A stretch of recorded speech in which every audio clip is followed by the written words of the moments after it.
প্রধানমন্ত্রীর ব্যক্তিগত সহকারী হিসেবে টানা 2 মেয়াদের পাশাপাশি গত মেয়াদেও কিছুদিন দায়িত্ব পালন করেছেন জাহাঙ্গীর আলম। দায়িত্বে থাকা অবস্থায় বিভিন্ন অনিয়মের কারণে চাকরি হারান তিনি।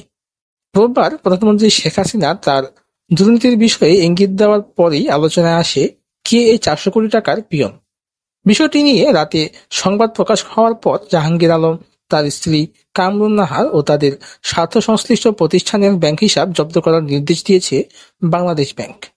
সেই সঙ্গে তাদের হিসাব খোলার ফরম সহ যাবতীয় তথ্য আগামী 5 দিনের মধ্যে পাঠাতে বলা হয়েছে। বিএফআইইউ সব ব্যাংকে এ সংক্রান্ত নির্দেশনা পাঠিয়েছে। নির্দেশনায় বলা হয়েছে, ব্যাংক আর্থিক প্রতিষ্ঠানে উল্লিখিত ব্যক্তিবর্গ ও তাদের মালিকানাধীন প্রতিষ্ঠানের নামে কোনো হিসাব থাকলে সেসব হিসাবের লেনদেন মানি লন্ডারিং প্রতিরোধ আইন 2012 এর আওতায় 30 দিনের জন্য স্থগিত রাখার নির্দেশ দেওয়া হলো।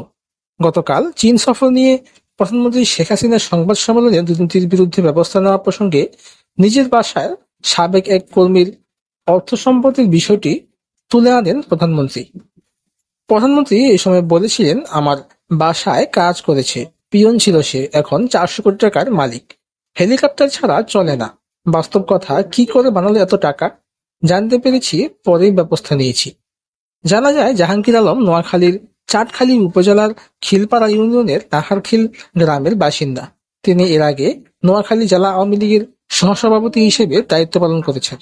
তাকে প্রধানমন্ত্রীর ব্যক্তিগত সহকারীর দায়িত্ব থেকে সরিয়ে দেওয়া হলেও তিনি নিজেকে প্রধানমন্ত্রীর ব্যক্তিগত সহকারী পরিচয়ে বিভিন্ন অনৈতিক কাজকর্ম করে আসছেন। এর পরিপ্রেক্ষিতে গত বছরের ডিসেম্বর মাসে প্রধানমন্ত্রীর কার্যালয়ের এক বিশেষ বিজ্ঞপ্তিতে জাহাঙ্গীরের বিষয়ে সতর্ক করা হয়। বলা হয়, তার সঙ্গে প্রধানমন্ত্রী ও প্রধানমন্ত্রীর কার্যালয়ের সম্পর্ক নেই।